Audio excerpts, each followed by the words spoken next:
Let me tell you something. The devil thought he had us. The devil thought he had. No, let me tell you. For some reason, we could not make you go live on Facebook too. So we had to do some configuring and some situating. And now we are live on the Book of Face. And I am here. Look at me, looking the way I'm looking. It's happening. I see me live on Facebook. Hold on, let me turn my volume down. So I did exactly what okay. We're down on Facebook.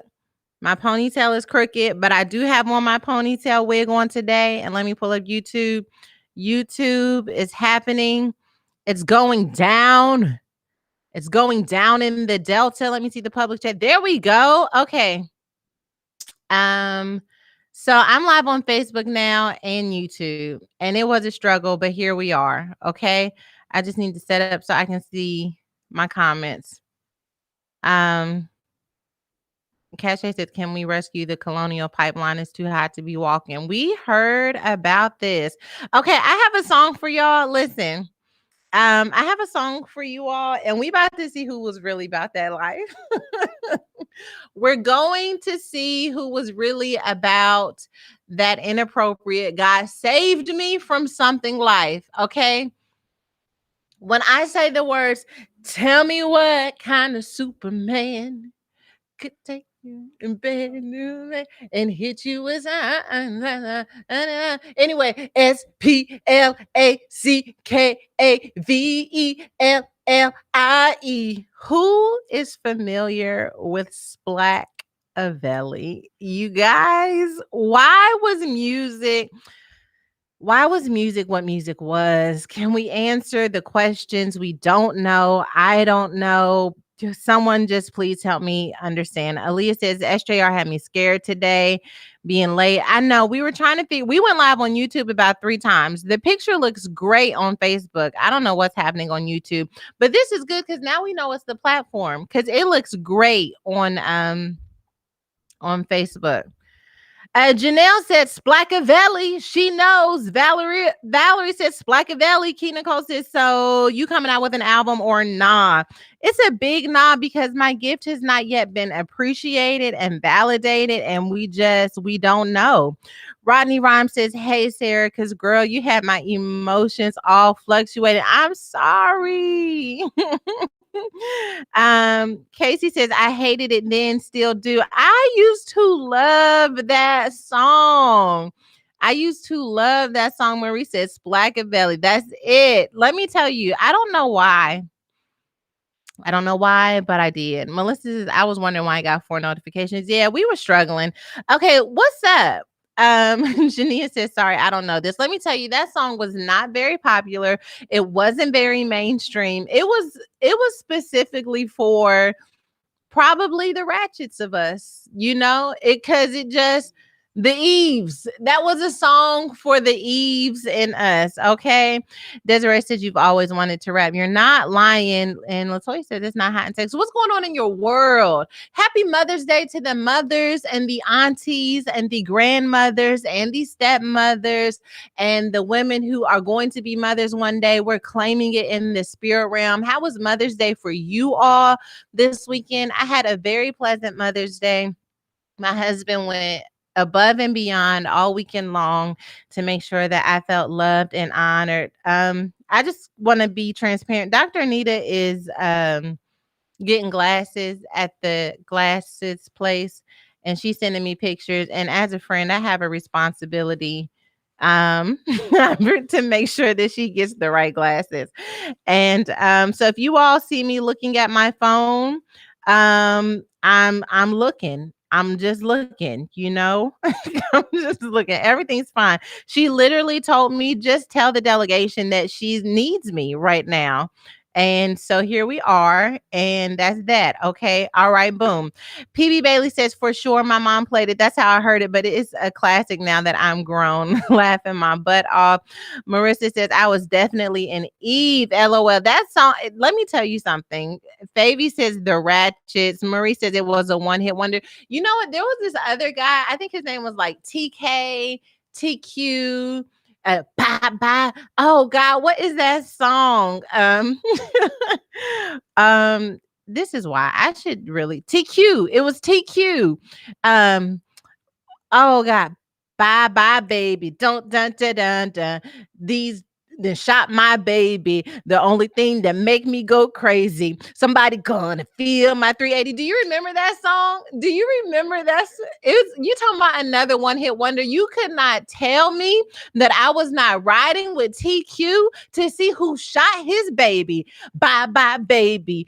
What? Do you all remember it? Hmm? Oh, I gotta use my mic or it don't count. Bye bye, baby. I can't believe it. These jokers done shot my baby. The only thing that make me go crazy. Somebody gonna feel my thing. Because he was very upset about it. Obviously, who wouldn't be? He was very upset about it. I used to love that song. Latoya said you went way back. Okay. Shalandria says my friend who could listen to BT at the time listened to Splackavelli. Let me tell you, BT Uncut, let me tell you something. Inappropriate. Inappropriate. Positivity, LOL. I forgot about that song. Genia Tucson. Now that one I know. Why that was another song for the Ratchets. It's not a mainstream song. Nobody on the pop stations are playing this song about somebody's baby being shot. Like it's not an uplifting song. Why do we know that song? What were we going through in our lives? Okay. I don't know. But that song blessed my life. I don't know why. Rodney says you feeling yourself a little too much. Chantel is laughing. Maria says, "Oh, didn't know the lyrics." That's all right. That's all right. Jaleesa says tip drill video on cut. It was on uncut, and that video, Shanice put her hand in the air like she had like she was. I don't know. As Perry said, since we talking about people who came and low key disappeared was Latif. Let me tell you something about Latif. Oh, you speaking my language. I used to have LimeWire where I downloaded music illegally. And let me tell you something. Oh no. I used to have that Latif song. Oh no, y'all gonna get this Latif song. I know you've probably turning it down. First of all, Google, I put Latif in. Google was like, run it again. Put R&B on it. Put a song on it. We don't know who you're talking about. Okay, hold on. What was that song? Y'all, we had a vibe. Things went well in our day and age. I can't remember the Latif song, but I'm definitely gonna be listening to him when I leave. But I tell you, Amanda Perez, Latif, TQ, whoever sang Splackavelli, I don't even know his name. I'm gonna call him Splackavelli. Something was done in that season, and we just need to just thank God for who he. Wait, no, that's no. We need to thank God for delivering us from whence we came. Who else? Who else? Oh, without you. That was it. Lasagna says without you. Huh? Pressure. Oh, Presha. Pressure. Yes, honey. Okay. Um, Casey says honey was on LimeWire all day. LimeWire had anything you needed. Remember, you would download a file and it would be not what you downloaded, so you had to go and pick another one. Y'all were talking about Napster. LimeWire was that joint. And there was a guy who worked at my parents' church, and my computer had a virus on it one time. Probably downloaded it off of LimeWire, and he was like, "You need to take this software off your computer." Out, sir. You need to mind your business. I have my whole collection is on here. Let me tell you. I have songs probably in my in my Apple Music library right now that I got from LimeWire. I ain't even gonna lie to you. Oh, they got Latif on Apple Music. I can't. Last time I played a song on YouTube, they took my video down. But let me tell you something. Tonight is gonna be so heavenly. Wasn't that the heavenly song? Whatever. Okay. Jana says, listen, Angel had everybody thinking they could sing. Did. God send me an angel from the heavens above. Send me an angel to heal my broken heart from being in love. I mean, 11 years old going through it because all I do is cry. All I do is cry. God send me an angel. That was prayer.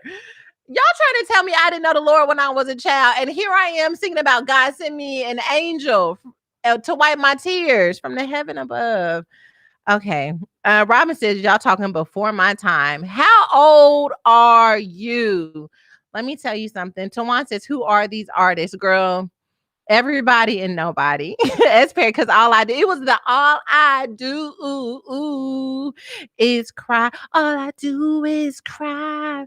Okay. Kardashian says Angel was that bot for sure. Alexis says, Chad, we're not gonna talk about Iman, okay?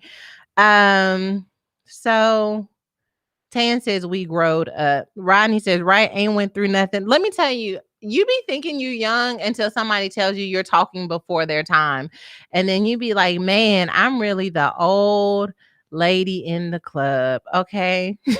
Valeria says we was all going through relationship struggles at like 15, like deep relationship struggles. You know, the other song I was thinking about the other day, and I'm gonna start this episode in real life. When Coach Carter came out and that Faith Evans song from Coach Carter, cause I'm hopeful, hopeful, hopeful for today. Take this music and use it. Let it take you away and be hopeful, hopeful, and he'll make a way. I know it ain't easy, but that's okay, cause I'm hopeful. I should just get on here and I keep forgetting to use my mic. Okay, can we have karaoke somewhere, somehow, some way? All right, I'll quit. I'll quit. Anaya says when you're 23 and don't know what's going on right now. Plus, I was at PK, so all I knew was Kirk Franklin and Shirley Caesar. The gag is I too was a PK. I too was a PK, and yet I know all of these songs. Ashley says you messed up the lyrics on TB. It's nobody's paying attention but me. Your secret's safe with me. What's that? What song? Lost. Okay. Anyway, remember when you had to get the soundtrack from the movie because it was so good? Like the Best Man soundtrack goes hard. That song with Lauryn Hill and the Bob Marley son, hard. Turn your lights down low. Okay, all right, I'm finished. All right. Okay, and something to my window curtain. All right. Like that. Shout out to Tabitha Brown because sometimes that's what life be about. Okay, so listen. Welcome to the Woman Evolve podcast. I am your host and lead singer and background vocals and featured rap artist, Sarah Jakes Roberts. I'm here with my girls being joined live on Facebook and the YouTube. LaShawn says, I think I'm too old for this discussion. Don't know these songs. That's all right. That's all right. We got too old and too young, but that's all right. God is faithful. Nia Green says, I'm getting ready for work, and this is the hype I needed. Don't know any of the songs, but Faith, I'm here for all of it. It's fine. All right, listen. If y'all think of another song that we need, Lamaya says you sounded just like her sis, and we know this to be true. There's no doubt about me sounding just like the angelic voices. Did y'all watch Verses? Anyway, the angelic voices that sang these songs. Okay, listen. Bianca says, taking care of myself with my 2-year-old in Chick-fil-A parking lot. It's only Monday, y'all, and this has been one. Let me tell you something about it's only Monday, and it has been one. I woke up with the best of intentions after the weekend. Well, I won't even say the whole weekend went downhill on the eating side, but Sunday, the husband definitely took care of me. Monday, woke up ready. I made my kale smoothie this morning, had too much kale in it. I was like, God don't want me to have this much kale, okay? I know what my Lord wants from me, and he has a limit on kale. It tastes like nothing but kale. I put mango in it. I put banana in it. I put strawberry in it. Wasn't nowhere to be found. So I quickly just moved that smoothie onto the side, pulled out my phone, may or may not have ordered something from Shake Shack. I don't know. I'm just saying Monday is Monday, and it's fine. You see what I have on today? I did interviews today. Any other time y'all see me do interviews, I put on a whole face of makeup. You want to know how Sarah's giving up on press? Sarah said, I'm going to put on a little bit of foundation, and I am going to give you this is what I got for your interview. I thought I had my eyelashes because you know what, eyelashes, you can at least pretend. I didn't even have my eyelashes. So here I am giving you black opal foundation and nothing else. That's what I got. Giovanni, not my neck, my back, honey. But why though? Once again, when you look back on these songs, don't you be like, what was I going through? Like Trina and Trick Daddy, like what was I ludicrous?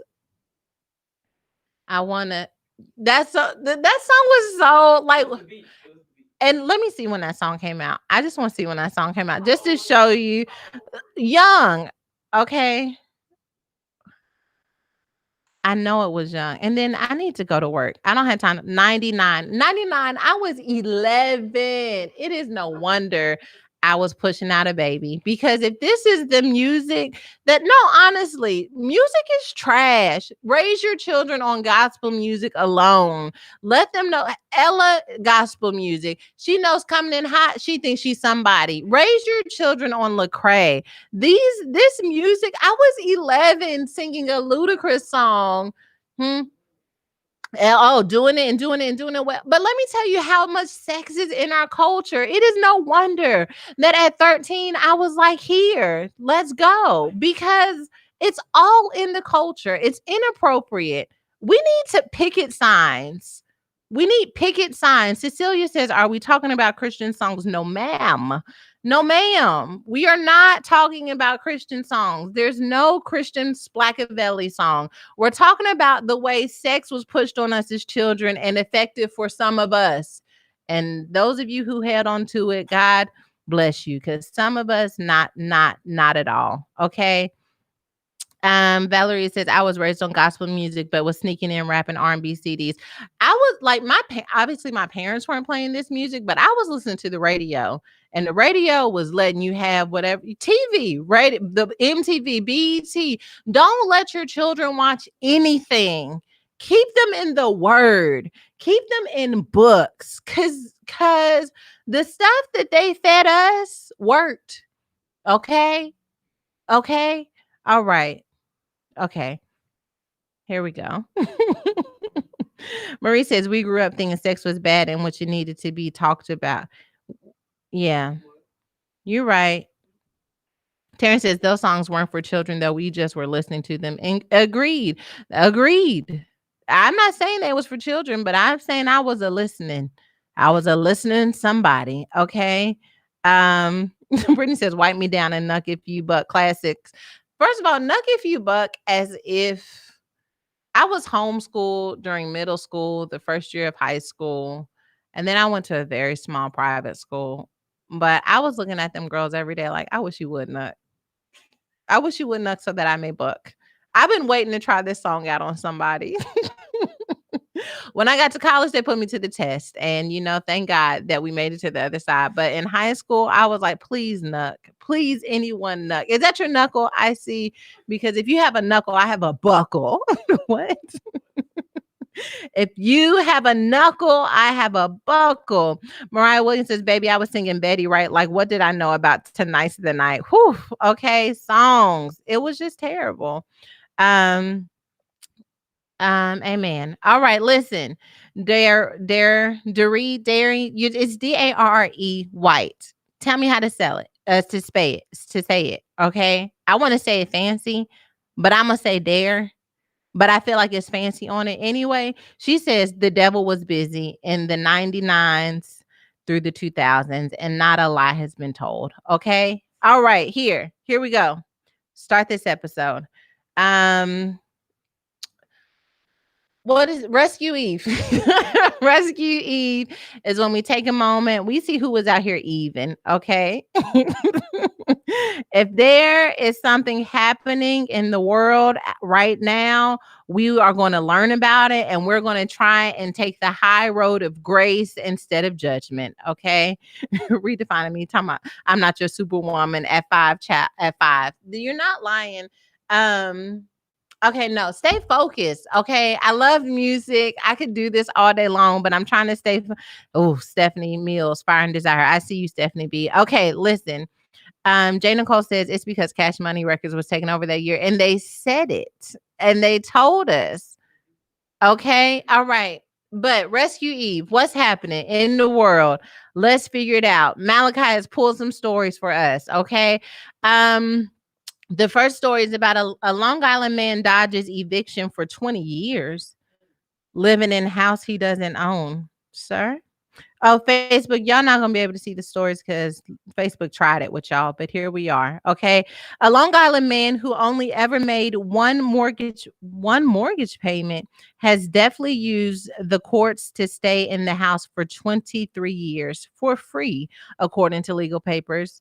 Um Gromrit Hanspool, he's 52, has filed 4 lawsuits and claimed bankruptcy 7 times to avoid being booted from the 2,000 square foot East Meadow home he quote unquote bought for $290,000 in 1998. So far, it's worked. 2 different banks and a real estate company have owned the 3 bedroom, 2.5 bath home since Hanspool was foreclosed upon in 2000, but Hanspool's not the only occupant of the home, leveraging the U.S. Bankruptcy Code's automatic stay rules, which gives debtors a temporary reprieve from all collection efforts, harassment. Oh, so if you file bankruptcy, they can't harass you and you can't be foreclosed upon. And so he's filed 7 times. Can we rescue him? Because if we were going to rescue him, oh, it says the live video has ended on Facebook. One could say, I'm gonna keep talking to YouTube and Facebook just gonna be late and behind. One could propose that possibly that one mortgage payment was so traumatic that he says, I can't do this for 30 years. And maybe from that point, he just decided, how do I not do this for 30 years? I can see how bills could be considered traumatic. But if when you sign them papers, though, they do tell you have to make those payments every month. But I can see how maybe I'm trying to rescue, but my lungs not working properly. I can see how maybe you think you can do it. Oh my, there's a word there. How you think you can do it, and then you sign up to actually do it, and then you can't do it anymore. You know what I'm saying? Like when you tell your friend, I'm gonna help you move, and then you be like, I'm gonna go grab sandwiches for everybody, and then you take as long as possible to bring back the sandwiches because sometimes you sign up for things and you don't know anymore. You know what I'm saying? Jay Nicole says him and the guy who got paid at the hospital need to create a course for us struggling individuals. T. Watson says, are we rescuing people that do not want to rescue themselves? LOL. He is happy, honey. Dia said, they we still talking about the music. De'Ara says Facebook kicked us out the ghetto. We know, De'Ara. I saw Facebook when they kicked y'all out and they wouldn't let us log on, but Facebook has been tripping. Brooke Wilson says, nope, that's one too many bankruptcies. Robin says, I don't know what happened to the third option, mind our business. Robin, let's bring back the third option. Gianna says he's smart, so he can get a boat. Bet they wouldn't let me try that though. Let me tell you something. I don't know what he looks like or how. I don't know what kind of faith you have to say, not only am I not going to pay my mortgage, I won't allow them to kick. It takes more time to like file bankruptcy over and over again and like figure out how you're going to stay in the house than it does to like get a job to pay the mortgage or to just move out. I don't know. I've never filed for bankruptcy, but I'm just thinking to do it 7 times to not pay, but we supposed to be rescuing, not judging. So, I mean, I'm coming in short. I'm coming up short.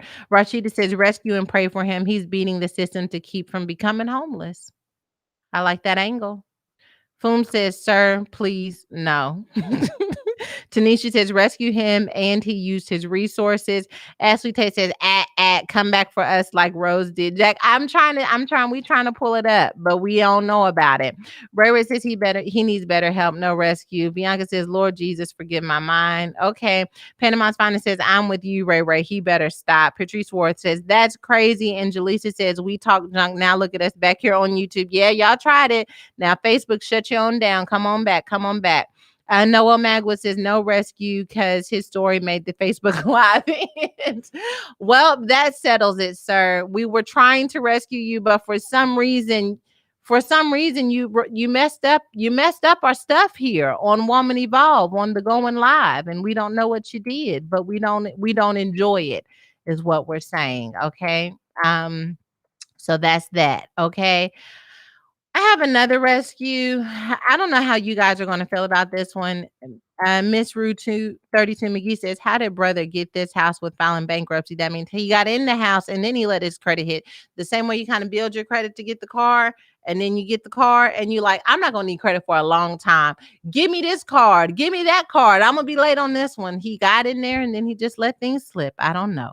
Star Lotta says, rescue the banks and courts for having to go through this crazy mess. Agree. Well, we're not gonna rescue. we can. Are we gonna rescue the banks and courts? I don't know. The banks need to rescue us sometimes. Okay, so let's see the next story, guys. Okay. Gang members release 1,000 cockroaches in restaurant over the owner's unpaid debt. I want to be the type of gang member that doesn't engage in violence, just pettiness. Authorities are investigating an attack on G House Taipei, that happened earlier this week, and they say 2 gang members threw 1,000 cockroaches into the eatery. Police believe the attack on G House could have been carried out by a criminal organization in revenge for unpaid debt. What if they unleashed them cockroaches in that house where that guy is? That might make him go on and move out the way. But, do we want to rescue? There's something to be said about a gang member not choosing violence and instead using cockroaches.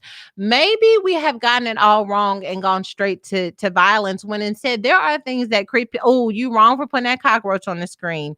Oh, no. First of all, nothing will end a restaurant faster than seeing a cockroach. What you gonna do when you see 1,000 cockroaches at your favorite restaurant? Is there a restaurant alive in this world that you would eat from after 1,000 cockroaches had been released? I can't think of one.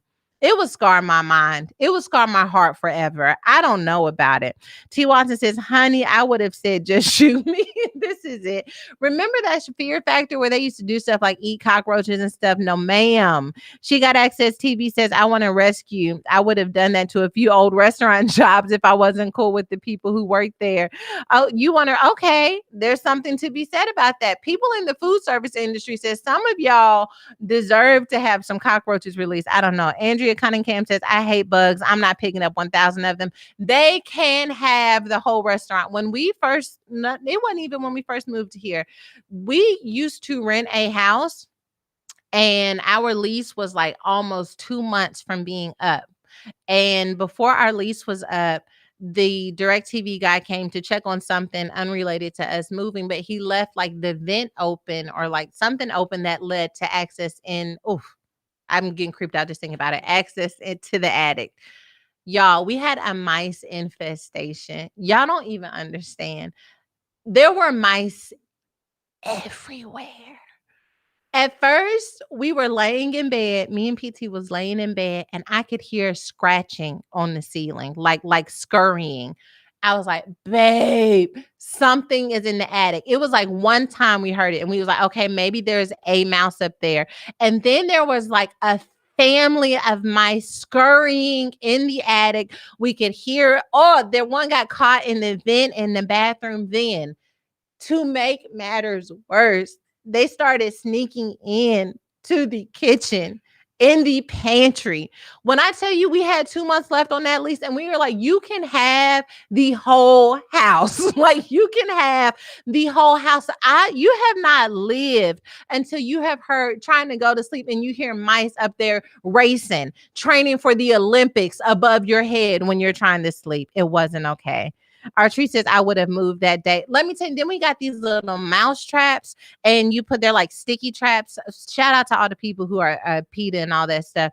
But you put peanut butter in the middle of it, and then the mice get on there, but they don't die when they get on the trap. So they would be on there moving and squirming, but they were stuck, right? And then we'd have to pick up the mouse trap and put it into like a trash bag or whatever. Let me tell you something. I want out. I'm sorry. It's been real. I love you. I appreciate you, but I can't do it. Okay.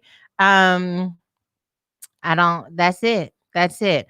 Delicia says, no, I'm terrified of mice. I left a whole apartment and everything in it and left the least terrified. I'm not playing with it. Dominique says, nope, I don't mess with mice. Panama's Finest says, I would have lost every bit of my mind. Tandy says, I used to work in a hotel that was infested by raccoons. Oof. That is terrible. Oh, I like those. Dr. Nita just sent me a picture of her. Yes, I love these. Okay. All right. Hold on. I got to be a good friend. I like those though. She didn't get those because I was too busy talking to y'all. But those I liked it those, Tom. I liked it them. Okay. Anyways, nasty. So are we going to rescue these folks with the gang violence? Were we able to get back on live on Facebook? Oh, we are. We live on Facebook. Okay. Let me tell you, if we're going to rescue them, tell me, are we rescuing the 1,000 cockroaches? Being the gang members who released the 1,000 cockroaches? The answer is what say ye? Radio says, I've never seen mice in real life and I'm scared they're gross. What? She said she ain't never seen a mice in real life. I'm not gonna tell you about how Shanice left me in the mouse house. I'm not going to tell y'all how I was cooking. The first time we ever saw one in the kitchen, I was in the kitchen cooking, and Shanice was mid-sentence and just walked out the house. I was like, Shy, no, no. Shy left me. And my sister-in-law, Larissa, saved the day because she was at my house and she was like, oh, let me get it. It's trapped. And she went down there and got it. Y'all don't know. She talking about I grew up on a farm. I'm from Brazil. Girl, I don't know what y'all got going on, but we don't do that. That's not our ministry. Okay. Charlotte says, no, that is violence. We're not rescuing. King Charlie says yes. Dominique says yes. Alethea says, I know what Dr. Anita going through. I was struggling picking my specs and now have buyer's remorse. I was trying to help her. Shantae says, we can book them a session with Dr. We're gonna make Dr. Anita talk to the gang members since we was helping pick out glasses. Maria says, nah, Shy. No, you left. Shy left me in the kitchen. Okay. Okay. So boom shakalaka. Charmaine says some people eat field mice over here in Zimbabwe. Well, let me tell you something. You're saying no right now because you're pescatarian and full. I'm not gonna rule out.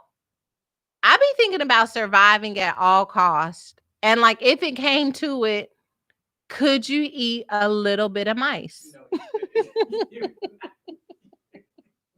Could you eat if your survival, your stomach is ground? See, you can't answer this question right now because we full. But if you was not full, all right. What I'm gonna do is live. What I'm gonna do. Now I might cry when I do it. I might have a tear. I might have a slow tear streaming down my eye as I chew on that mice. But what I'm gonna do is live. You're not gonna take me out. Hell no. I've gone through too much to let a mice keep me from living. Oh no. I won't let it stand in the way. Kendra says I'd become vegan. If that's it. If you don't have any other, Wendy says, do we have some barbecue sauce? Felicia says, maybe with a little hot sauce. I'm talking about living. Mama Tay says that tail like a spaghetti. It's spaghetti. Sarah says no. Paige says nope. Lala says no. I don't care. We talking about living. Okay. Kiara says the Lord will just have to take me in that moment. Robin says, absolutely not. To glory I go. Stephanie B says a little bit of mice. Sure. I'm talking about living. Mary says I've heard mice taste like chicken.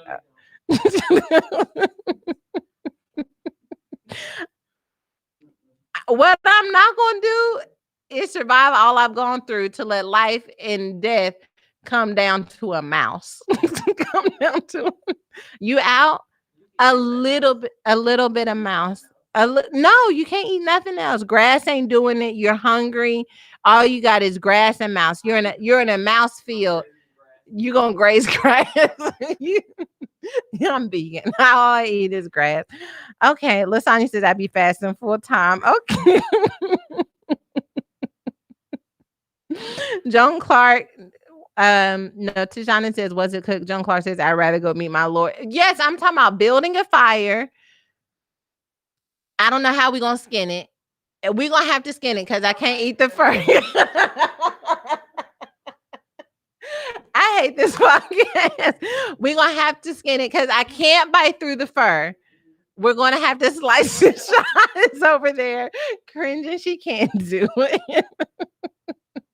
I can't eat through the fur.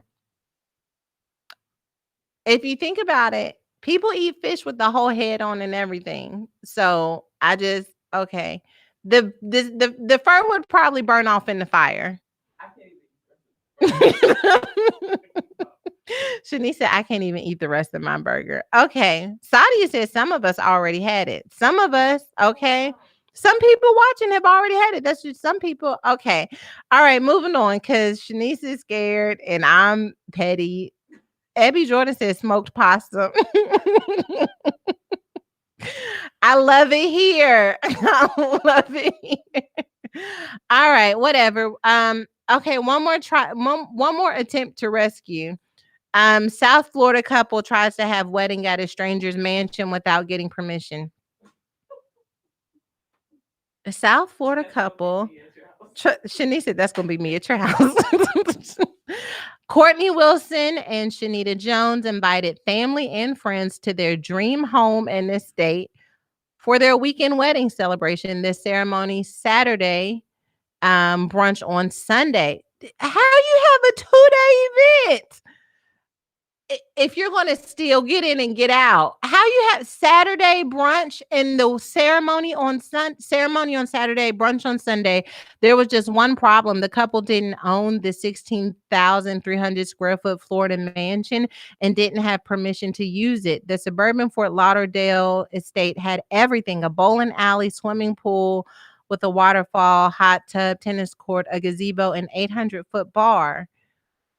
Wilson said it was God's plan that the couple marry there, but despite what the invitation inferred, the actual owner, Nathan Finkel, never gave them permission to hold the festivities there. He was stunned when Wilson showed up Saturday morning to set up and he called police. According to the South Florida Sun Sentinel, I have people trespassing. He said, I have people trespassing on my property, Finkel told a 911 dispatcher, and they keep harassing me, calling me. They say they're having a wedding here, and it's God's message. I don't know what's going on. He says, all I want is for it to stop. And they're sitting at my property right at the front gate right now. Guys. Wendy says they asked to rent it and were told no, but did it anyway. I just Noah says, yay, I'm so glad we're discussing this. Lakeisha says they ain't been poor long because real poor folks know how to finesse stuff. Tashana says, if fake it till you make it was a person. Here's the thing. Shalandri says maybe they didn't think they would see them because it was so big. Okay, that's because I was just about to ask, how do we rescue this? To your point, 16,000 square foot is enough for me to get married, have some visitors, and have brunch, and for you to just stay in your bedroom with the Advil PM until we get finished. You know, I think that's the only angle that I'm seeing clearly right now. Maybe they thought that if the man actually saw them, maybe they thought he said no, but if I show up in this wedding dress, who would turn me away? And we know from experience that just because you show up don't mean you get chose up. You know what I mean? Maybe we have thought to ourselves in moments, maybe he can't say no to me face to face. And yet experience has taught us that some people can say no, not face to face. Some people can say no face to face. I don't know. Shani Talbot says my state is so embarrassing. Y'all do drink different water in Florida. I'm not even gonna lie to you. I've read a few stories about what happens in Florida, and y'all, something is in the water over there. I don't know. Root to Fruit says they thought they were gone. Talisha says, God's plan, hon. Stop lying on God. Ray Ray says, better security. King Charlie says, no, ma'am. Okay. Christina says, did they pick the locks or picnic on the grounds? Funny is sending out invitations and you're not allowed to get married here. Jamie Newsom says, no rescue. What in the world? I'm going to have to no rescue this one. I'm gonna have to no rescue because how did you all plan an entire situation? The answer is no. If you'd have showed up maybe in your wedding dress and was like, can we just please something? My ancestors used to work here, or something happened. I prayed and got something. This is a vision of where we headed, or something like a 15-minute ceremony in there and out there, possibly. But how you plan a 2-day event and you don't have permissions? That's not what God loves. That's not what He does. Fumi says they really tried it with the brunch. It's the brunch for me. Come back tomorrow for chicken and waffles. I can't come today. What are you talking about? What are you talking about? I don't know.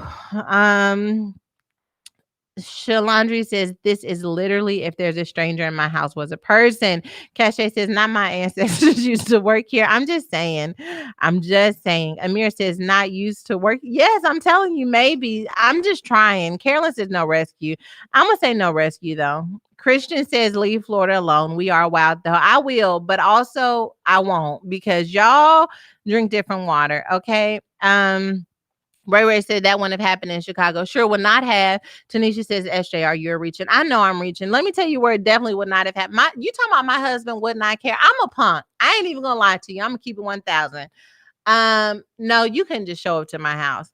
But maybe if somebody gave me some tears or something. But my husband, first of all, who shot you? You know what I'm saying? Because the way, because who shot you, because you can't just roll up on somebody's situation saying what you're gonna do, and that's not right. Felicia says, where they do that at?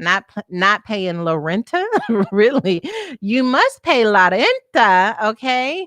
But honestly, they need a little help. Destiny says, baby, if y'all don't go get married at the courthouse and call it a day. Let me tell you something.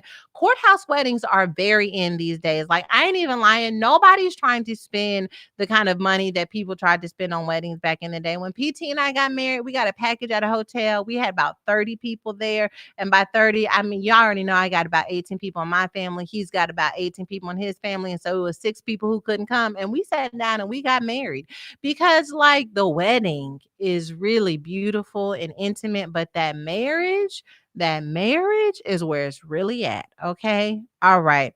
Um Amir Holland says they knew to do this to somebody white. It's something.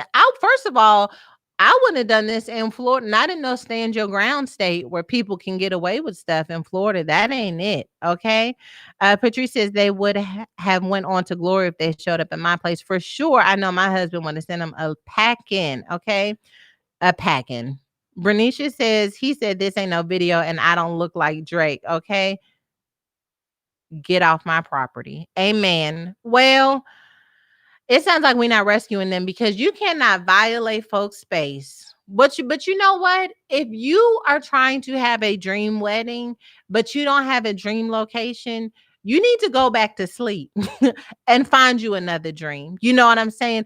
Because if you can't have the dream wedding that you had when you woke up, you need to lay down. Don't break the law to do it. And I'm telling you, you would be surprised. One thing I'm gonna tell y'all, everybody's engaged, or who you about to get engaged, or you want to get married one day.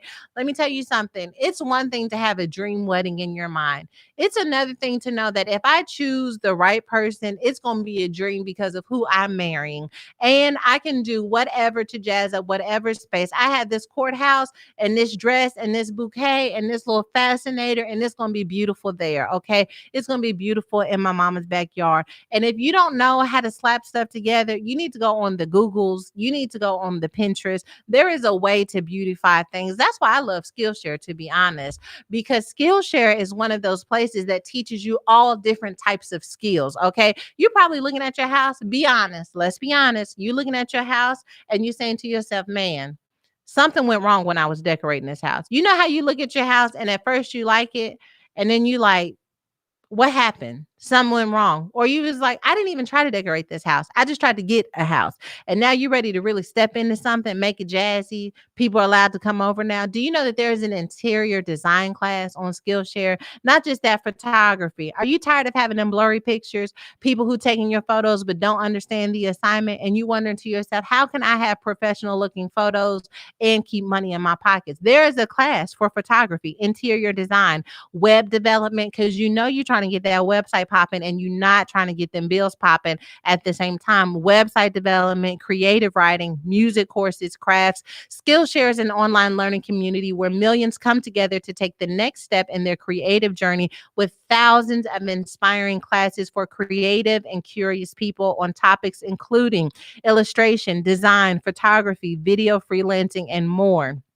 If you are a creative and curious person, you consider yourself a lifelong learner, or you want to do something that allows you to exercise your creativity to get your mind off of what's happening in the world, there are classes for beginners, pros, dabblers, and masters. Skillshare classes include a combination of video lessons and a class project, because sometimes I be wishing I could go back to school and just start all over. With Skillshare, you can find inspiration in the moment and learn how to express your creativity.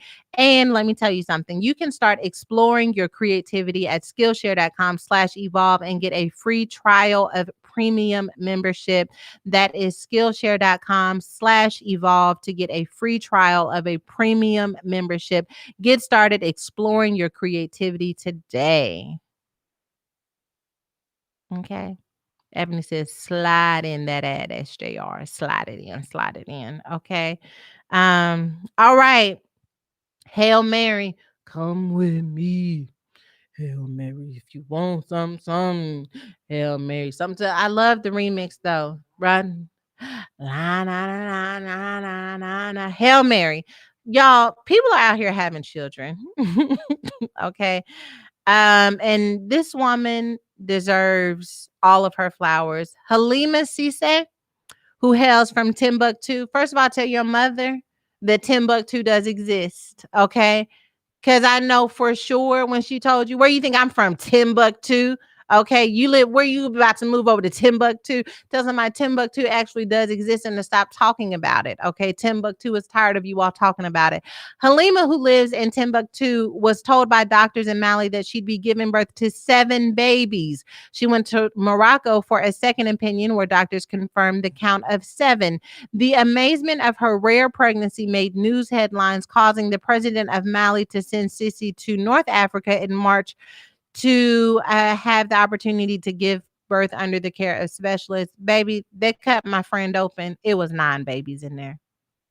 9? 9 babies? 9 of them? At a certain point, just put 2 of them back in there. I wrap my mind around 7, but what you're not going to do is keep pulling babies out of me. Not 9 of them. Sis, Hail Mary to you. First of all, 9 people lived inside of your whole body. Okay. They lived inside of your body and 9 of them came out of your body. That's a Hail Mary if ever there was one. Jay Nicole says, not my uterus, not my uterus, not mine. I bind it. I bind it. 9 children is a lot to have one by one. Is it more traumatic to have 9 children back to back, like 9 separate pregnancies, or 9 babies at one time? It's all trauma. Yeah, it's all trauma. You know, I mean, God bless it, because being able to have a baby and all of that is beautiful. But 9 children is a lot. Bethany says, oh no, 9 babies, 9 of them. Jassa says, not 9. Aaliyah says, were any lost? That seems so. No, all of them were alive. All of them, no, they all came out alive. 9 of them. Okay. Shantae says, I wouldn't know if that's God or not. Like for a minute, like, is God, is everything all right? Like, did I just let me know? Okay. Rashonda says, what's that snapback gonna look like? Honey, walking is a snapback. Just breathing is a snapback. Rashida says, it's the raising 9 for me. Raising 9. Okay. Right. It's one thing to have them, but then they're all coming home with you. There's not enough breast milk in the world. I don't believe it. 9, all you would be doing is sitting down there. Everybody would have to have a separate feeding schedule. And all you could do was sit down and just, here you go, milk after milk. Honey, you talking about formula. I need to donating. Somebody got to donate some breast milk. I'm calling in all the help later for your strong friend. When I gave birth, your strong friend went out the window. Anybody, that's the kind of friend who you don't say stuff like, do you need any help? Does anyone have one of those friends where you don't really ask them if they need any help because they will actually have something for you to do? You just like, oh, good luck moving. I'm gonna be praying for you. Good luck with the kids. I'm gonna be praying for you. Because what I'm not gonna do, no, I'm not. I'm lying. Honestly, I'm lying. Because I would be making food. I would be because I would just feel so. I would be like, girl, here, let me help you. 9 of them. Kelly says you need 3 nannies. Robin says that grocery bill though. Yeah, yeah. Michaela says who is paying for 9 children. Latasha says, can they get some EBT cards for real? For real. You know what? We need to see if they have a GoFundMe for her. And she needs to ask for monthly payments, like monthly GoFundMe. Be a sponsor. Sponsor one of these 9 children because, honey, Amir says that's 9 college tuition spoon. All of y'all can't go to college. I'm only picking the smartest ones. I'm not playing. I'm not paying for everyone to go to college. Y'all think I'm playing. I'm telling y'all the truth right now. Everyone's not going to college because I've not met many of you all with college degrees that turn around and say to me, I'm so glad I have it. Shanice said guilty. If you want to be a doctor, a lawyer, all of those things are worthy of me paying for school. But communications, girl, you better get you a Skillshare.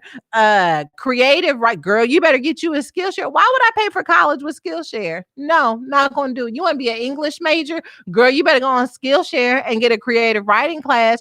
Art history, girl, you better get a book. I'm not doing it. Not 9. All of y'all can't go. College is for 1 to 2 children, not all of them. Not all of them. If you start having more than 2 kids, you just need to start planning for trade schools, technical schools.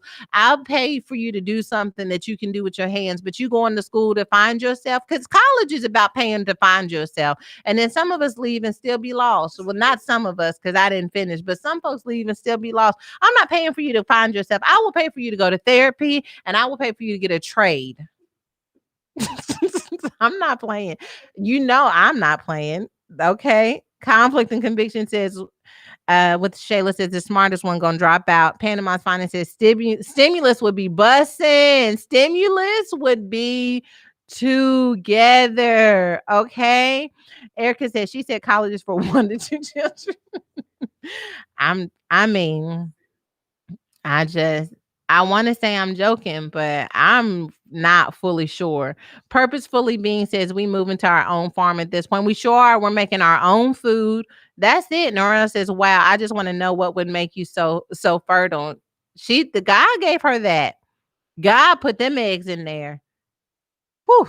God did that. Okay. Risa says, I'm with you when you write. I'm not lying about that. I'm not lying about that school thing. Y'all think I'm playing. If you don't do your homework in high school, I'm not paying for you to go to college. So gags on you while everyone else is posting their acceptance letter. Gags on you. You can post your W-9, your W-4, but I'm not like that. Not like that. You think I'm playing. Shantae says, how did her belly look? Right here looks small. Okay. All right. But Hail Mary to her. Hail Mary to her. That's right. Donnie Lonnie Jones says, how are the birthday parties going to work? Gonna not. Gonna not. Getting one gift. To everybody's getting a TV this year. I'm talking about group gifts. Dollar Tree gifts. Everybody can't have, because everybody hit that age and then they all want cell phones. Can you imagine? Like, you can't even give one baby a cell phone because you got to give all of.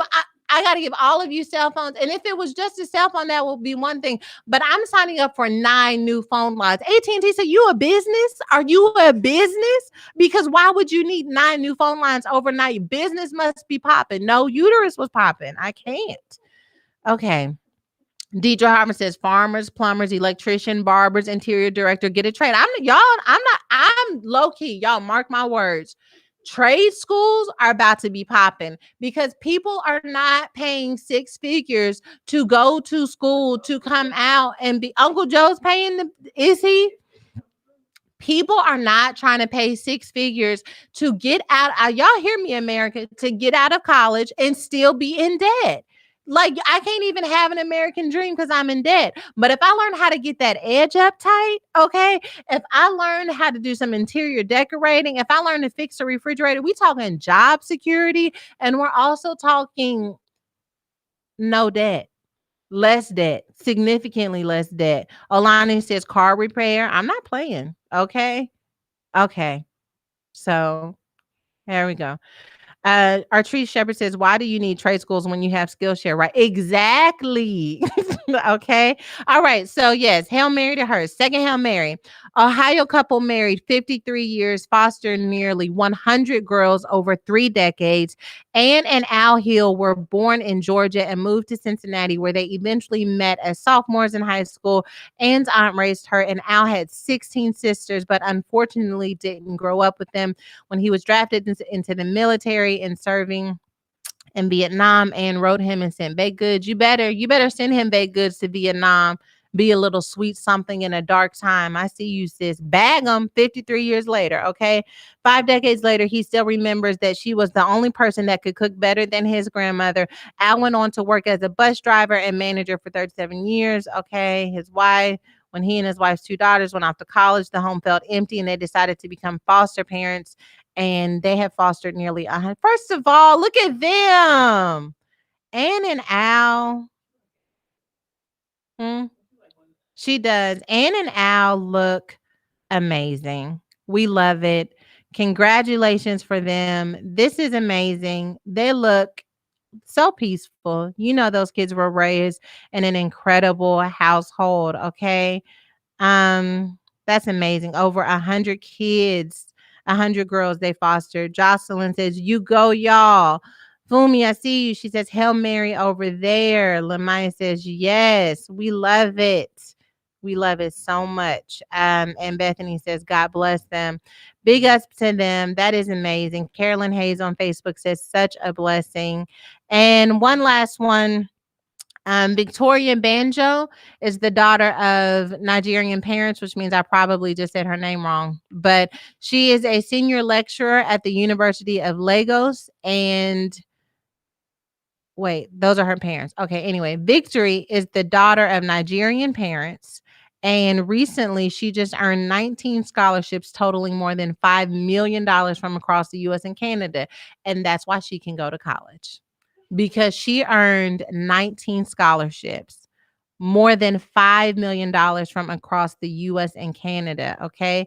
Victory is preparing for colleges. She received those scholarship offers to go towards her undergraduate studies. It still feels pretty unbelievable. She says, "I applied to so many schools because I didn't even think any school would accept me." Oh, this is a word.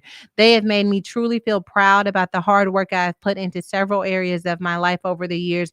I am slowly beginning to realize that I deserve them." This is a word.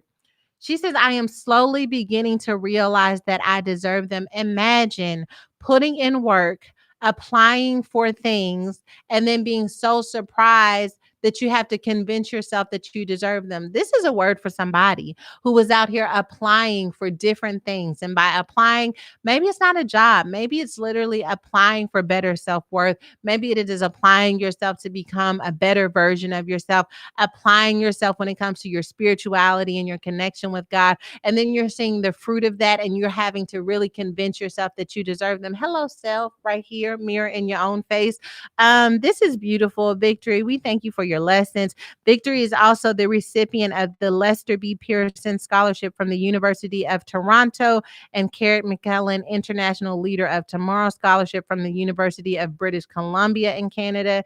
Their admission processes are extremely selective. They only accept the best of the best. So you can imagine how on a daily basis I have to remind myself that I actually got into these schools. It is surreal. She credits her parents, her faith, and hard work with her success. She currently tutors other students looking to get admitted into a university focusing on math, English, biology, chemistry, and physics. Come on, sis. We love it. Brandy says, yes, I love to hear it. Cardine says, congratulations. Sadia says, I love this. And Jocelyn says, congrats, congrats, blossoming queen. Gugu says, what a word. Thank you. We love it. Danielle Lawson is giving you your flowers. Victory. We thank you. Starlotta says, 19 scholarship. Big ups. Melissa says, alive. I never make the lives. Hey, Miss Sarah. Hey, delegation. What's up?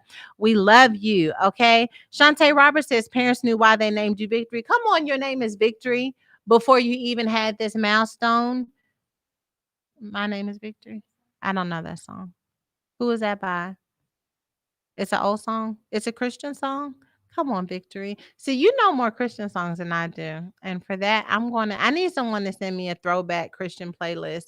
I did like what was it? Trinity 5-7. Do you know them? I like Trinity 5-7. They had a little bop on them. Anywho, Victory, we appreciate you. We celebrate you. We give you your flowers. If you were here, we would have a big old delegation parade for you. We would just put your names up in lights because you are reminding us of what it means to be called, chosen, not even realizing it, and then having to step into the very moment that you prayed for. I mean, a big old party. I mean, the ice cream. I mean, the cookies. I would even do a little singing for you, a little karaoke for you. I would maybe, Robin Turner says about Jonathan Nelson. We love that. Tasha Ann says SJR is musically inclined to ratchetness. You're not lying. You're not lying. But God, He's faithful. Big old celebration. I would do a little rap and a little karaoke. I would even cook for you. And I would cook for Victory. Maybe I wouldn't make spaghetti. I'd have to try and make some because 19 scholarships. This ain't you don't just make spaghetti for this. You got to make something a little jazzy. I can make some I could try and make some Nigerian food, but she may be judgy because because I heard the jollof rice thing, they be a little sticky about that. I don't know about it. I'll probably try and make something different, something gourmet, something fancy. I probably have to call HelloFresh. HelloFresh could probably deliver me some groceries and ingredients to really help me get her dinner together, her celebration. If you guys are unfamiliar, HelloFresh is the place where you can get fresh, pre-measured ingredients and mouth-watering seasonal recipes delivered right to your door. HelloFresh lets you skip those trips to the grocery store and makes home cooking easy, fun, and affordable. That's why it's America's #1 meal kit. Let me tell you something. They sent me some extra meals this month. And there is a Gouda burger on there that had me feeling like a gourmet chef. I'm not even going to lie to you. A gourmet chef, okay? HelloFresh cuts out stressful meal planning and grocery store trips so you can enjoy cooking and get dinner on the table in about 30 minutes or less, because what we don't have time for is to sit up waiting for food to cook, okay? HelloFresh has a wide variety of easy, delicious options for all 3 meals a day, plus every snack and special treat in between. Get better value. HelloFresh is 28% cheaper than shopping at your local grocery store and 72% cheaper than a restaurant meal without sacrificing the quality. One of the things I love about HelloFresh is that it literally gives you step-by-step instructions on how to make the food in such a way that all of the food is hot at the same time, because you already know sometimes your meat be done before the sides are done, or the sides are still cooking and the meat is still roasting, but everything, the bread is finished. We making bread for dinner? Probably not. But you know what I'm saying? How your meal just don't be, the coordination ain't there. And HelloFresh helps you with your coordination. You can go to HelloFresh.com/WomanEvolve12 and use code WomanEvolve12 for 12 free meals, including free shipping.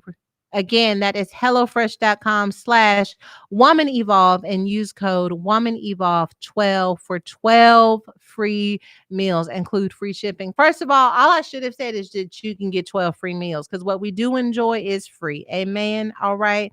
Check it out. Let it bless you. Amen. All right. Okay. How about that? Ronnie just says, as I fry this chicken, we're going to talk about transitions. We're going to talk about podcast transitions and how we just got to weave them things in there. Okay, let's go. We got 2 advice questions and they long as Monday. just for Shanice. If you want to send us podcast questions, send them to podcast@womanevolve.com. Please include as many details as possible. I cannot give informed advice without understanding the fullness of your story. So if you could just start at 6 months old and then continue, I want to know every single part of your story. And then when Shanice is able to read them, Shanice says P. What does the P stand for? Perfect? Perfect or petty? Perfect? I can't tell. I can't read lips, but I think she said it was perfect. Perfect way. Okay. How about that? Um, Here we go. I'm reaching out because I'm having trouble deciding if I should stay or leave my church. I started here with my family. Then, as I was getting more involved in ministry, I watched my family's commitment to God and ministry slowly dissolve. I stayed because I thought it was the right thing to do and I wanted more of God. But now I'm so conflicted because I've been taught that those that leave the church, their lives end up in turmoil more than it would have if they stayed. My reason behind leaving is that I've grown tired of the way I've been mismanaged and led by my pastors. I'm tired of the favoritism being shown to certain people, her children, only the faves. Tired of being bullied and manipulated in ways I've been too afraid to address. There have even been times where I knew I was being used as the bad example of what not to be during Bible class. And I mean, this was a play by play of something I did a week prior, and she used it and humiliated me. I've overheard negative conversations about me, and I'm like, dang, all these years as a young woman in God, sticking with the ministry, and this is what I get.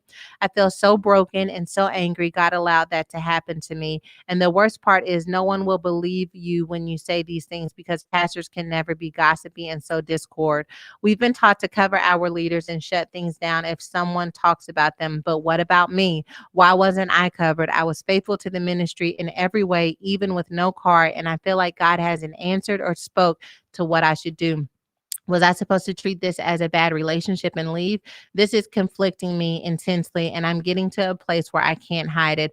I've been at this same church since I was a kid, but now I don't know how to determine if this is a test or a sign. Can you give advice? And if not, can you please pray? I am hurting deeply and holding a lot less than before. Thank you for sharing your question with us and for honestly giving me some perspective on what you are experiencing. The first thing that I feel like I need to do is apologize for what you are experiencing. When God sent Jesus to the earth and Jesus chose Peter to build his church, this is not what he had in mind. Church is not a place where you should come in and be hurt, where you should feel rejected or wounded. And yet, the sad reality is that this is the testimony of so many people. One of the things that we've tried to be really intentional about, and by we, I mean like my husband and I believe my father as well, is trying to create a safe space where anyone can come in, where they feel the love of God, but most importantly, where they can have an encounter with God. Because at the end of the day, the church is a tunnel to God. A church is not about a building, it is not about the four walls. It is in a place where we can come have an encounter with God so that we can go out into the world and be an encounter with God. Us as people, we are the church.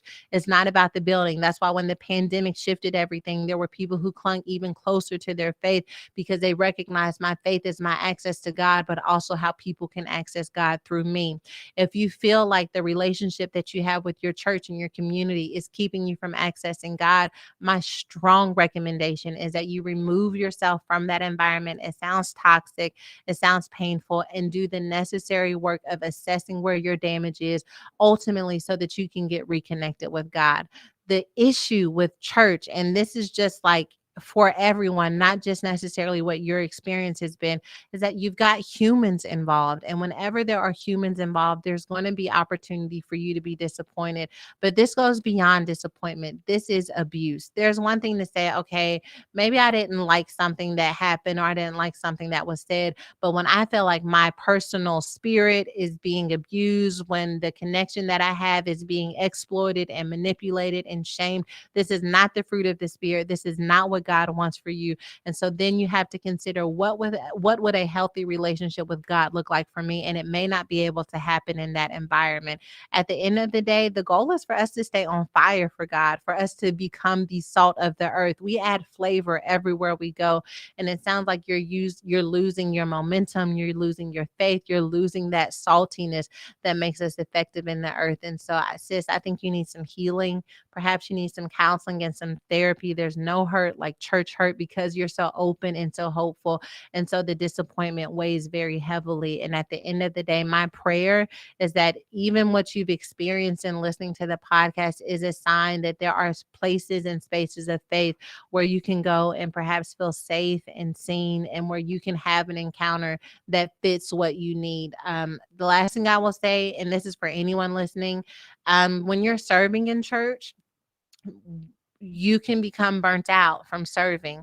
You're so busy creating or facilitating an experience for someone else that you start to feel like a tool and not a recipient.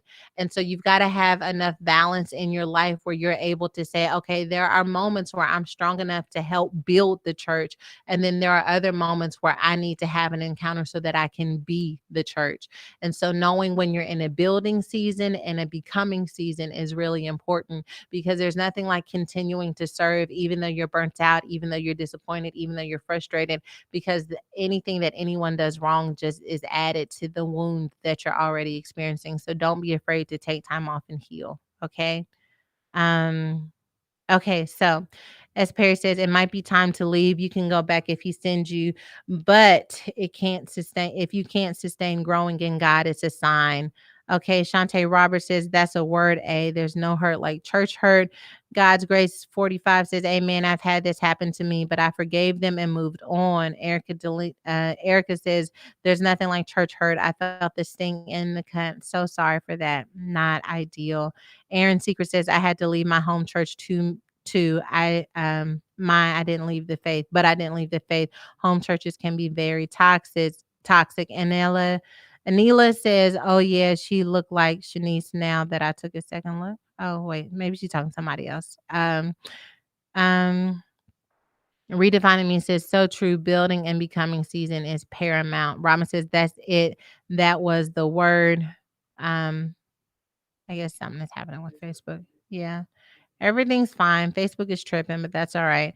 As Perry said, the church is a hospital. We are all there for different levels of need. However, make no mistake, you may have to change providers. Everybody knows there's that one hospital where you don't go to because they're too busy. Then there's that other hospital that you go to, and it's nice and it's clean, but sometimes there's some other things happening there. There's issues and problems. I won't even say problems. There are differences in every church community, and you may have to adjust. Maybe you don't like the music, but you enjoy the word. Maybe you don't love the word, but the music is good. But you have to determine what's most important for you, what edifies you the most, what makes you feel more empowered to become the church outside of the four walls of that church building or community, and stick with that.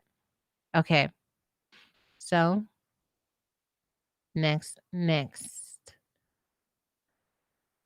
So it says, hi, SJR. I just broke up with my son's father, and he and I were together for 12 years. Our son lives with me and is provided for by myself and my family. I still find myself jealous and even angry with his father that he gets to live a life of his own, unattached to the financial and emotional strain of raising a child. I'm completely overwhelmed, and I do have a village helping me. It doesn't always seem that way.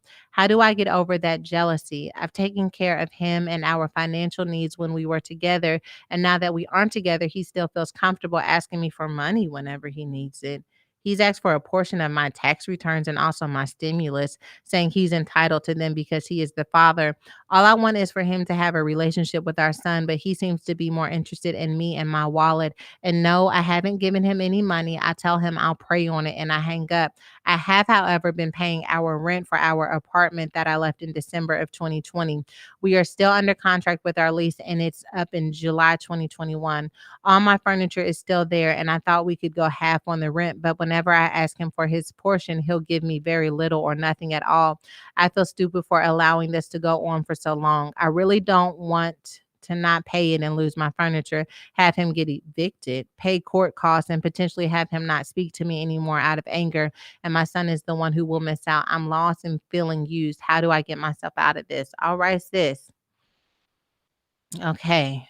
Um, oof, there's a lot here. Um, okay. This is what I'm going to say. I can understand the feelings of jealousy because it sounds like you are the only person being a responsible adult in a situation that would ideally be healthier if there were two responsible adults. Having said that, I do think that there is an opportunity for you to consider how you can create the type of boundaries that allow you to not be feeling used anymore. See, the thing is this, like, when we cannot change who a person is, then we have to change how that person can engage with us. And when we have someone who should be partnering with us in responsibilities, but they are unable or unwilling to do that, then they don't get to then overtax you as well. So instead of like saying, I'll pray about giving you the money, I think the answer should be no, like point blank, period. Like there are some things we be saying, I'm going to pray about that God has already given you the answer to. Like God is not trying to get you to take care of your child and take care of a grown man as well. You don't have to pray about that. But the fear of hurting someone's feelings or the fear of creating conflict often keeps us from creating the type of boundaries that we ultimately need for our mental health. You're jealous, you're envious, that turns into bitter, that turns into anger. And at the end of the day, you are still trying to create an environment where you can raise your son. And you cannot raise your son in a healthy environment if you are admitting to yourself that I don't feel healthy. And so, what are the boundaries that you can put in place that will allow you to start working on your health? He cannot borrow money. And if I were you, I would tell him, don't ask me to borrow money anymore because the answer is no. I'm doing the best I can to take care of my child with no help from you at all. So the answer is no. And he's going to get mad and he may blow up your phone and you may have to call the laws on him if he tries to come over to your place. But at the end of the day, we're talking about creating boundaries. A lot of times we're in these circumstances where we're trying to figure out what separation looks like. And we don't want to be the evil baby mama that puts the man on child support. But sometimes you need to get child support if you need help facilitating care for your child. And I'm not talking about doing it out of a vindictive manner. I'm talking about doing what is necessary to help you create a healthy environment for your child. He doesn't have a job, so you can't put him on pay support, on child support. That's all right. They keep good records at the child support office. The moment he gets one, they'll go ahead and grab some of that money so that you can have help to take care of your child. At the end of the day, you have a responsibility to yourself first to make sure that you are doing what is necessary to take care of your soul. And from the place of that soul care, from the place of the health of your soul, you are going to create an environment for your child, because basically the same toxic drama that you all had in your relationship for 12 years is still happening, even though you all don't live together anymore. That means he still has control over your emotions, control over your actions, control over the environment you're trying to create with your son. And at some point, you have to say, you know what? I'm taking back my control. I'm no longer going to allow the manipulation of my mind to play a role in who I can become. And you may ruffle some feathers when you do it, and you may hurt some feelings when you do it, and you may upset someone when you do it. But who's better upset, you or him? You know what I mean? Like somebody's going to be upset. Is it going to be you or is it going to be him? And I can see if you were being ridiculous and obnoxious, but we're talking about just doing the right thing. You have to raise the standard. Otherwise, you're going to be so frustrated by kneeling down to where he is. If you don't raise the standard, your back is going to be hurt trying to bend down to where he is. And God wants you to straighten up your back in this season. That ain't it. Jay Nicole says it's the fact that he thinks it's okay to request money from the mother of his child when that money is for his child. Somebody give me his phone. I'll shut all this down. Cherie Lewis says, I love this answer. Chantel Jones says, talk about it, Sarah. S. Perry says, assertive communication. On another note, child support freely or jail. Let baby daddy choose ye this day. Shanice says, I don't ask my child's father for anything at all. He's been gone for over a year, and I'd rather have my peace than his dollar. Let me tell you something, Shanice. You're speaking a word.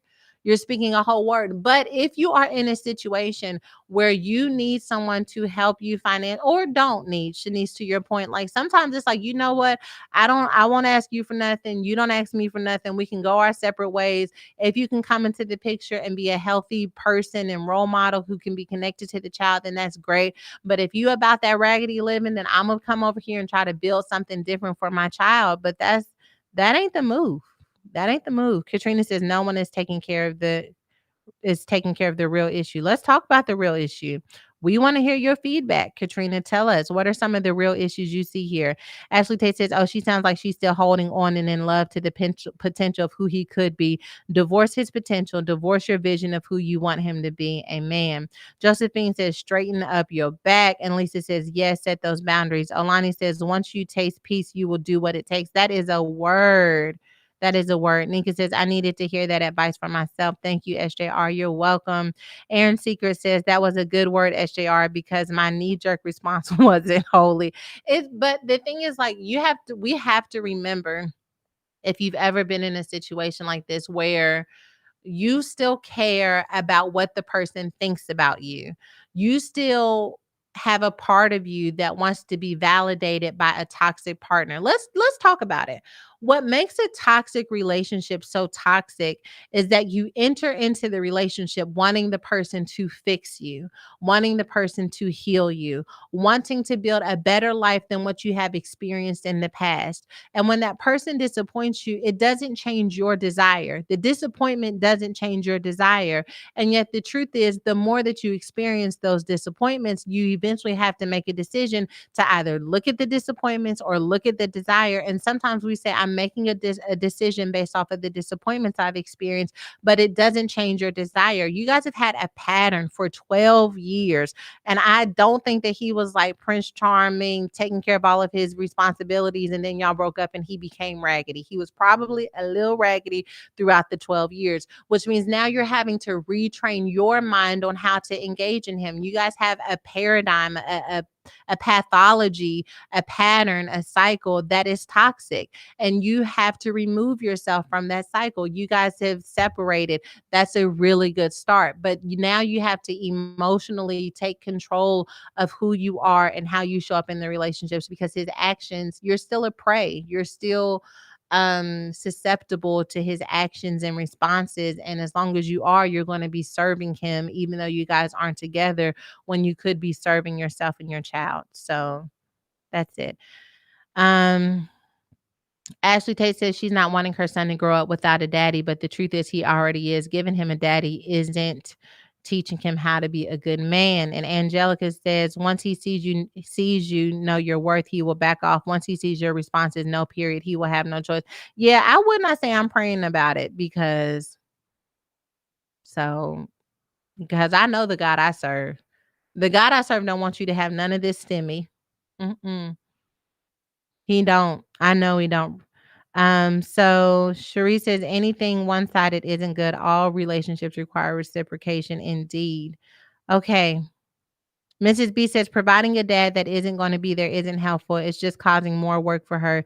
If he's going to be a man, he will when you stop compensating for his shortfalls. No lie. And I love when we have advice questions, and then BetterHelp is one of our sponsors, because at the end of the day, this is not about him. This is about you. This is about the boundaries or lack of boundaries you have. This is about what hole he feels on the inside of you, what he strokes on the inside of you, what that hope is that has been unmet that you're having a difficult time letting go of. Like, this is about you, sis. And I feel like, you know what, that BetterHelp could be a really great place for you to start. No lie.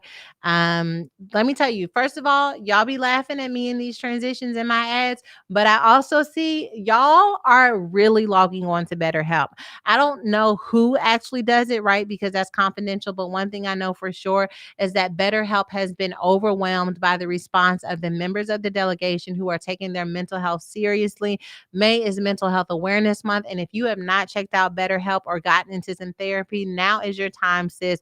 I know it can be a little nerve-wracking. I know that sometimes you don't exactly know where to start, or you don't want to open Pandora's box. Let me tell you, the beautiful thing about therapy is that it can go at your own pace. You can literally say, I don't feel comfortable talking about that, and the subject can switch until you come to a place where you're comfortable talking about it. But there are some people who are so desperate for a new way of thinking, a new way of living, that therapy and diving in is exactly what you need in this moment. No matter where you are on the spectrum, I highly encourage you to download the BetterHelp app so that you can get started on your mental health journey You can determine what is interfering with your happiness.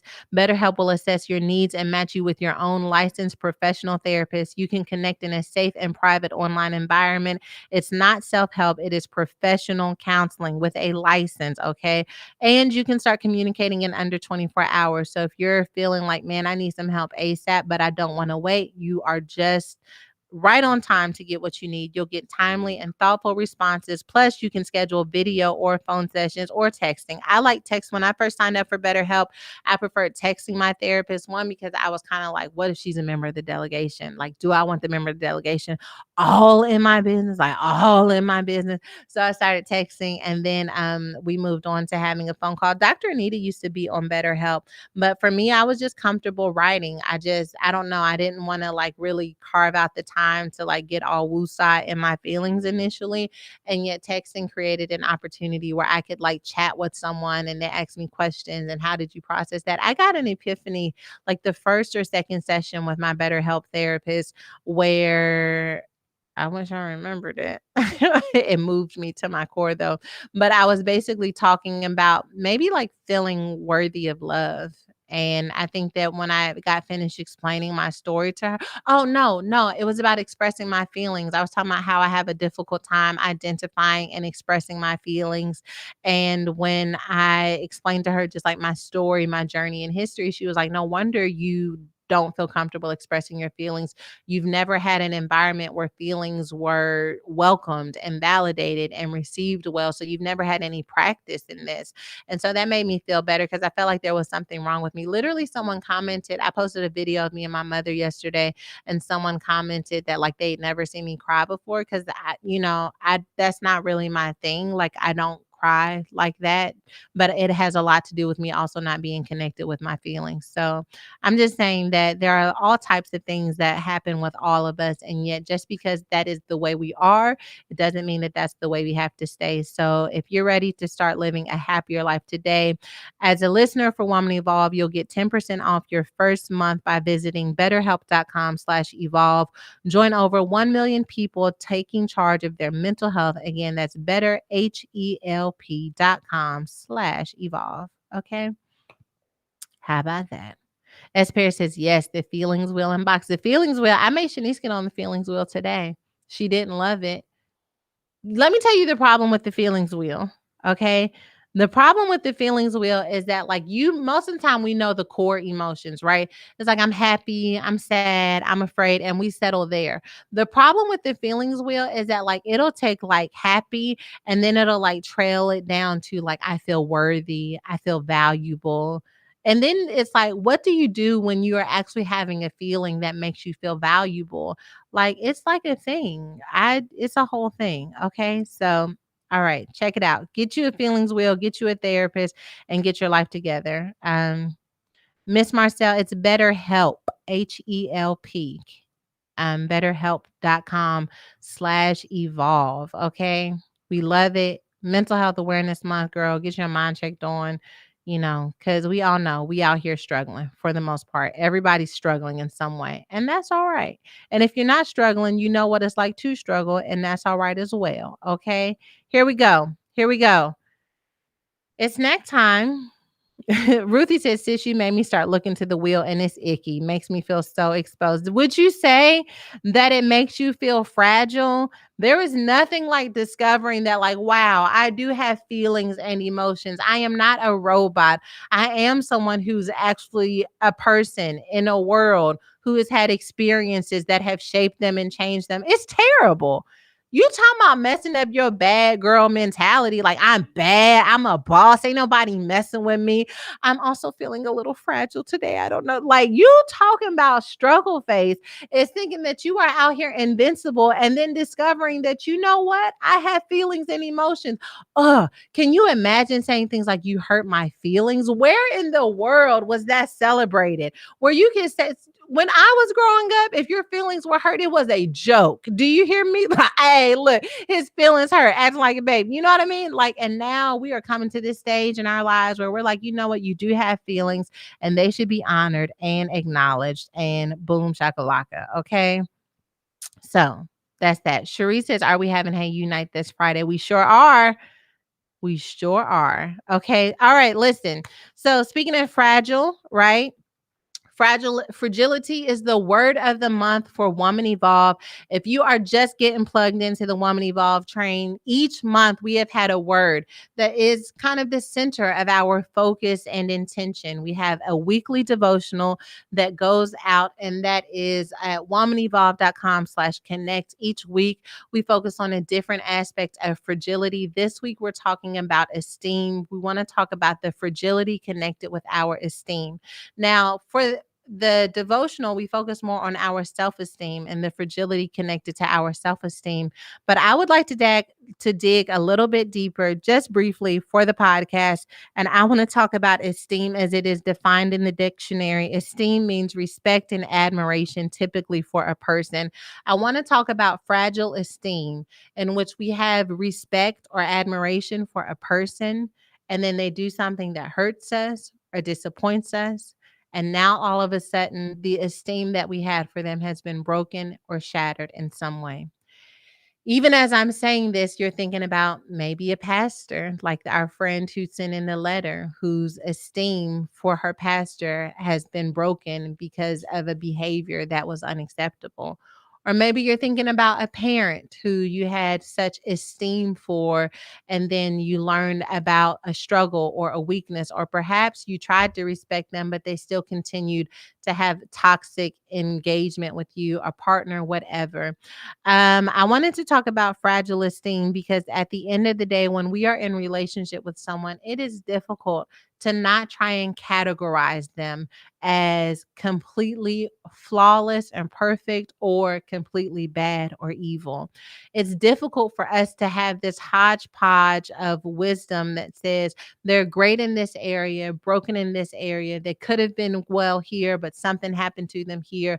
And so we are left with the difficult task of figuring out, how do I continue to see someone in a way that doesn't cause me pain, that doesn't cause me disappointment, that doesn't cause me to give up on humanity as a whole? Because can we talk about it?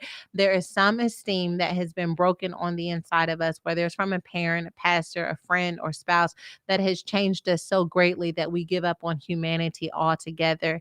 And yet we have an example through God on how we handle this. In Isaiah, he talks about, for his own sake, he says, I am God who blots out your transgressions for my own sake, and I will not remember your sins. God does not remember our sins, not because he is doing us a favor, but it literally says for his own sake, for my own sake. God is holy. God is not disappointed. God is not petty. God doesn't keep a record of our wrongs. God is so God that he says it would be unlike me to hold on to something as crazy as your sin, to hold on to something as toxic as your sin. And yet we as humans hold on to the sins of other people. We hold on to them as reminders of who they are. We hold on to them as this sign of what they did and how we can never forgive them again. And yet we turn our hearts over to God, and God tries to pry our fingers off of that sin of other people that we're holding on to, because God recognizes that it is not healthy for us, nor is it healthy for them, for us to hold on to those moments. And I know you're thinking to yourself, well, sis, what do I do? How do I manage this? Part of the hard work of trying to become more and more like Christ is to come to a place where we acknowledge within ourselves, what boundaries do I need mentally, conversationally, that will allow me to engage or not engage with a person so that I can maintain this esteem for them that doesn't cause me pain or disappointment. I wish I could say that better. I feel like I've said it better in the past. At the end of the day, in order to maintain esteem for someone, respect for someone, sometimes that means you have to distance yourself. It's like when you look at, maybe this is such a bad analogy and I should have thought this out, but it's like looking at a house on Airbnb. It's like, you know what? That house looks great on Airbnb. The pictures are good, the inside is clean, the line is manicured perfectly, and then you roll up on that house and it doesn't look anything like the picture. As long as you were looking at the picture, everything was fine. But the closer you got to that person, then it started getting the closer you got to the actual house, the trickier it got. It's kind of the same in relationships. You have to come to a place where you're like, how can I view you in such a way that it doesn't damage my ability to show up in the world as whole? That means for some people, the picture of them is going to be better than the actual experience of them. There are some ways that we view our parents, whether they've maybe had an addiction, and we say to ourselves, you know what, from a distance, I can see that they didn't have the tools, they didn't have the resources. It's not to say that their addiction didn't hurt me, but from a distance, I can see how they end up there. But the closer we get, the more we are affected by the addiction and the actions connected with the addiction. And so we have to pull away so that we can maintain the esteem. For this young lady who's going through a breakup with her man, like she's going to have to find a way where she can pull away in such a way where she can say, I can see he's not healthy for me. I am not healthy for him. And as long as we keep this distance, then I am able to see that part of him and maintain respect for who he is as my child's father. But the closer we get, the less opportunity I have to do that. Our esteem, our connection and ability as it relates to looking at others is very, very fragile. Last thing I want to say is like sometimes distance is not the answer. Sometimes there are moments where what we are exposed to is not a person's wickedness or evilness. We're exposed to their humanity. And even in their humanity, they disappoint us. Then our goal is to find a way where we allow love to have the final say. I'm not talking about something toxic that can be very damaging to your livelihood and your life and your existence, right? But I'm talking about someone who maybe doesn't know how to say I love you, or someone who shows up for you physically but doesn't know how to, and by physically I mean they're a part of your life but they're not a safe space for you to confide in, and you long for them to be that but they just can't give you what they have.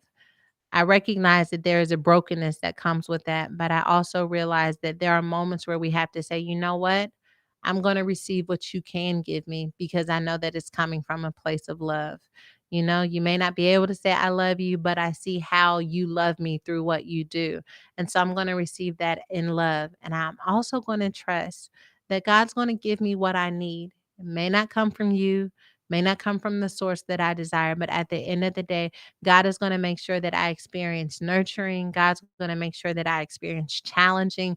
God is going to make sure that I experience someone saying, I'm proud of you. I may not be able to get it from where I want it from, but I do know that if I need it, God's going to make sure that I have it. And so I hope that helps someone who's in a situation where they've been disappointed by people, but are coming to a place of peace and hopefulness as it relates to who they can become in spite of. And, you know, go to betterhelp.com.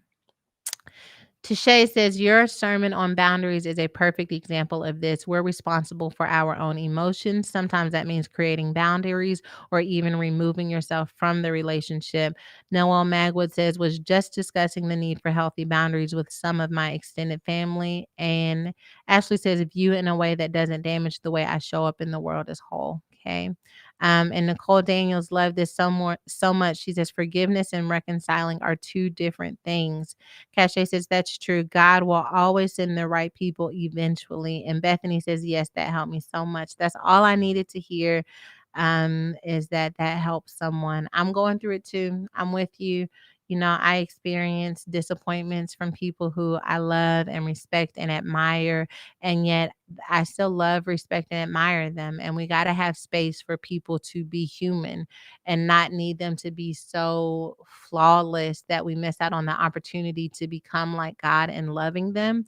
And sometimes becoming like God and loving someone is giving them space to encounter God while we love them from a distance. Amen. Amen. Let's pray. God, oh man, what an incredible time this is of love, of vulnerability, of transparency, and joy. Most of all, joy, God. I thank you so much for the opportunity to have access to the hearts and the souls of your incredible sons and daughters.